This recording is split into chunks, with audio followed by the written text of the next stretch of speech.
పక్కనే నిలబడతా, 10 గంటలైనా నిలబడతా. నువ్వు సభ నడుపుకో, సమాధానం నేను చెప్తా. నువ్వు చేసిన అవినీతి బయటకు తీసుకొస్తా. 10 సంవత్సరాల నుంచి కడపలో ఇంకా నీళ్ళ సమస్యలు ఎందుకున్నాయి? 10 సంవత్సరాల నుంచి నువ్వు మేయరు కదా, నీకెందుకు కరెంట్ ఇంకా రాలేదు? నీకెందుకు ఫోన్ వేయలేదు? నీకెందుకు ఇంకా రోడ్లు రాలేదు? నీకెందుకు ఇంకా కాలువలు రాలేదు? నన్ను కింద గుర్తుపెడతాడంటే మేయరు 10 సంవత్సరాల నుంచి 2 సంఖ్యలలో గుర్తుపెట్టుకున్నాడు వాళ్ళ వైసీపీ ఎమ్మెల్యే మొగం ఎమ్మెల్యేలని.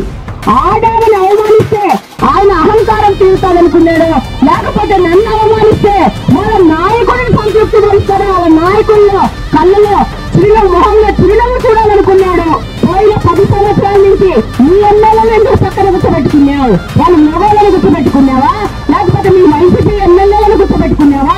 ఉచితంగా మహిళలకు ఇచ్చే విధంగా ముందుకెళ్లారా లేదా? ఇల్లులు కూడా ఇవ్వడం 1 సంవత్సరం లోపల మొదలవుతుంది. కాబట్టి మీరు ప్రశాంతంగా నెమ్మదిగా నిదానంగా ఉంటే ఒక్కొక్క పని చేసుకుంటూ చంద్రబాబు నాయుడు గారు ఏ విధంగా మాటిచ్చారో, తెలుగుదేశం పార్టీ ఏ విధంగా మాటిచ్చిందో ఆ మాట ప్రకారం ముందుకెళ్తాం. ఇంకా మన కడప నియోజకవర్గం దృష్టికి తీసుకొద్దాం. మన కడప నియోజకవర్గంలో ఈరోజు ఎప్పుడూ లేని విధంగా తెలుగుదేశం పార్టీని 20 సంవత్సరాల తర్వాత మళ్ళా గెలిపించినారు. అది మొట్టమొదటిసారిగా మహిళని గెలిపించినారు. ఈ ఘనత మొత్తం మీదే, మహిళలదే. ఈరోజు నిన్న మీ అందరికీ తెలుసు, కడప కార్పొరేషన్ లో నన్ను కింద కూర్చోబెడతాడంటే మేయరు అహంకారంగా. ఐడియా ఉందా మీకు? అందరికీ సమాచారం ఉందా? 10 సంవత్సరాల నుంచి 2 సంఖ్యలలో కూర్చోబెట్టుకున్నాడు వాళ్ళ వైసీపీ ఎమ్మెల్యే మొగం ఎమ్మెల్యేలని. ఈ రోజు ఒక ఆడావ గెలిస్తే ఆ ఆడావ మధ్య ఆడావని పక్కన కూర్చోబెట్టుకోవడానికి మరి అహంకారము, ఆడావని చిన్న చూపు, లేకపోతే ఈమెనేంది నేను కూర్చునేది, ఈమె కింద కూర్చోబెడితే నా అహంకారం తీరుతాదనుకున్నాడు. ఆడావని అవమానిస్తే ఆయన అహంకారం తీరుతాదనుకున్నాడు, లేకపోతే నన్ను అవమానిస్తే వాళ్ళ నాయకుడిని సంతృప్తి పరుస్తాడు, వాళ్ళ నాయకుల్లో కళ్ళలో మొహంలో చిరునవ్వు చూడాలనుకున్నాడు. చివరికైతే మాత్రం నన్ను అవమానించాలనుకున్నాడు, తెలుగుదేశం పార్టీ ఎమ్మెల్యేని అవమానించాలనుకున్నాడు. మరి పోయిన 10 సంవత్సరాల నుంచి మీ ఎమ్మెల్యేలు ఎందుకు పక్కన కూర్చోబెట్టుకున్నావు? వాళ్ళు మొగోళ్ళని కూర్చోబెట్టుకున్నావా, లేకపోతే మీ వైసీపీ ఎమ్మెల్యేలను కూర్చోబెట్టుకున్నావా? ఎందుకు కూర్చోబెట్టుకున్నావు? ఈరోజు సడన్ గా నీకు రూళ్లు గుర్తొచ్చినాయా? ఈ 10 సంవత్సరాలు నీకు రూల్స్, రెగ్యులేషన్స్, నిబంధనలు గుర్తు రాలేదా? మనమేం చేసిన మహిళలమే నిలబడినాం, నీ పక్కనే నిలబడతా, 10 గంటలైనా నిలబడతా. నువ్వు సభ నడుపుకో, సమాధానం నేను చెప్తా. నువ్వు చేసిన అవినీతి బయటకు తీసుకొస్తా. 10 సంవత్సరాల నుంచి కడపలో ఇంకా నీళ్ళ సమస్యలు ఎందుకున్నాయి? 10 సంవత్సరాల నుంచి నువ్వు మేయరు కదా, నీకెందుకు కరెంట్ ఇంకా రాలేదు? నీకెందుకు ఫోన్ వేయలేదు? నీకెందుకు ఇంకా రోడ్లు రాలేదు? నీకెందుకు ఇంకా కాలువలు రాలేదు? దీనికి అంతటికి కారణం ఈ పెద్ద ఆయనే. ఈ పెద్ద ఆయన నాకు అధికారం ఇచ్చినారని అహంకారంకి వెళ్ళి మహిళను అవమానించడానికి రెడీ అయినాడు. కానీ కడప నియోజకవర్గంలో అత్యంత బాధలు పడుతున్న పేద బలుగు బలహీన వర్గాలకి రోడ్లు ఇయ్యాలా, కాలువలు ఇయ్యాలా, కరెంటు స్తంభాలు ఇయ్యాలా, పాపం భర్తలు చచ్చిపోయిన ఆడోళ్ళకి పింఛన్లు ఇయ్యాలని మీరు ఏ రోజన్నా పని చేసినాడా? సొంత కారుకు కార్పొరేషన్ నుంచి బాడిగ కారు వాడుకుంటున్నానని చెప్పి డబ్బులు వసూలు చేసుకున్న పెద్ద మనిషి ఈ పెద్ద ఆయన. ఈరోజు ఒక ఆడ మనిషిని అవమానం చేస్తే ఈయన అహంకారం తీరుతాదనుకున్నాడు.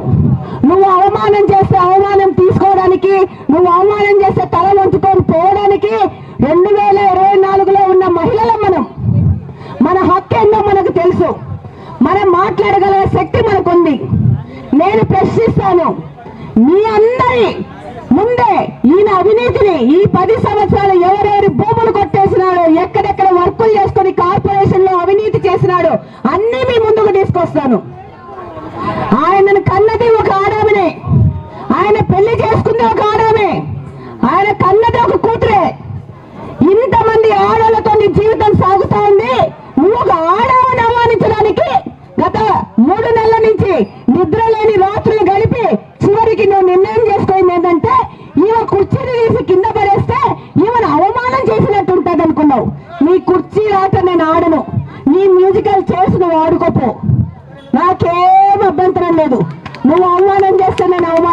అనుకుంటానా.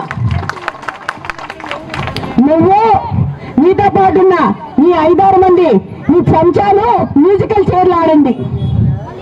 ప్రజలకు పని చేస్తా, ప్రజల సమస్యల కోసం అహర్నిశలో పనిచేస్తా.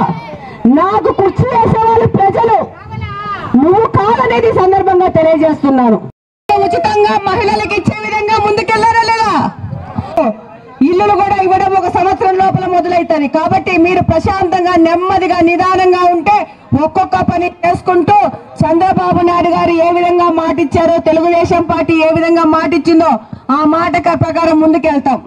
ఇంకా మన కడప నియోజకవర్గం దృష్టికి తీసుకొద్దాం. మన కడప నియోజకవర్గంలో ఈరోజు ఎప్పుడూ లేని విధంగా తెలుగుదేశం పార్టీని 20 సంవత్సరాల తర్వాత మళ్ళా గెలిపించినారు. అది మొట్టమొదటిసారిగా మహిళని గెలిపించినారు. ఈ ఘనత మొత్తం మీదే, మహిళలదే. ఈరోజు నిన్న మీ అందరికీ తెలుసు, కడప కార్పొరేషన్ లో నన్ను కింద కూర్చోబెడతాడంట మేయరు అహంకారంగా. ఐడియా ఉందా మీకు? అందరికీ సమాచారం ఉందా? 10 సంవత్సరాల నుంచి 2 సంకలంలో కూర్చోబెట్టుకున్నాడు వాళ్ళ వైసీపీ ఎమ్మెల్యే, మొగం ఎమ్మెల్యేలని. ఈ రోజు ఒక ఆడామె గెలిస్తే ఆ ఆడామె మధ్య ఆడామని పక్కన కూర్చోబెట్టుకోవడానికి మరి అహంకారము, ఆడామని చిన్న చూపు, లేకపోతే ఈమెనేంటి నేను కూర్చునేది, ఈమె కింద కూర్చోబెడితే నా అహంకారం తీరుతుంది అనుకున్నాడు. ఆడామని అవమానిస్తే ఆయన అహంకారం తీరుతుంది అనుకున్నాడు. లేకపోతే నన్ను అవమానిస్తే వాళ్ళ నాయకుడిని సంతృప్తి పరుస్తాడు, వాళ్ళ నాయకుల్లో కళ్ళలో చిరునవ్వు, మొహంలో చిరునవ్వు చూడాలనుకున్నాడు. చివరికైతే మాత్రం నన్ను అవమానించాలనుకున్నాడు.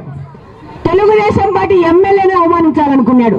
మరి పోయిన 10 సంవత్సరాల నుంచి మీ ఎమ్మెల్యేలు ఎందుకు పక్కన కూర్చోబెట్టుకున్నావు? వాళ్ళు మగవాళ్ళని కూర్చోబెట్టుకున్నావా?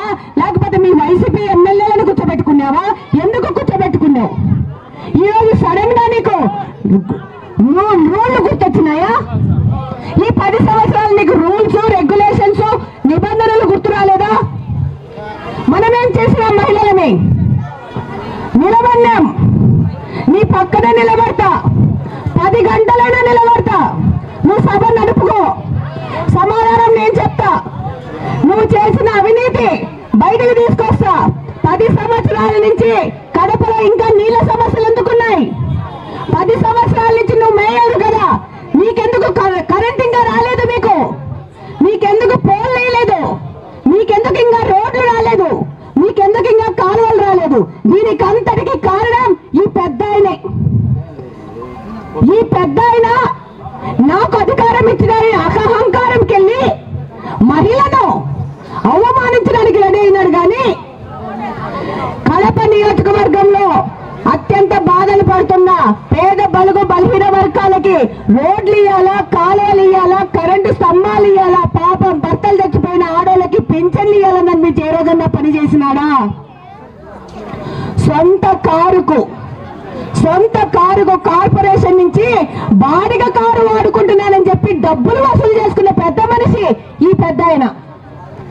ఈ రోజు ఒక ఆడ మనిషిని అవమానం చేస్తే ఈయన అహంకారం తీరుతాదనుకున్నాడు. నువ్వు అవమానం చేస్తే అవమానం తీసుకోవడానికి, నువ్వు అవమానం చేస్తే తల వంచుకొని పోవడానికి 2024లో ఉన్న మహిళల మన హక్కు ఏందో మనకు తెలుసు.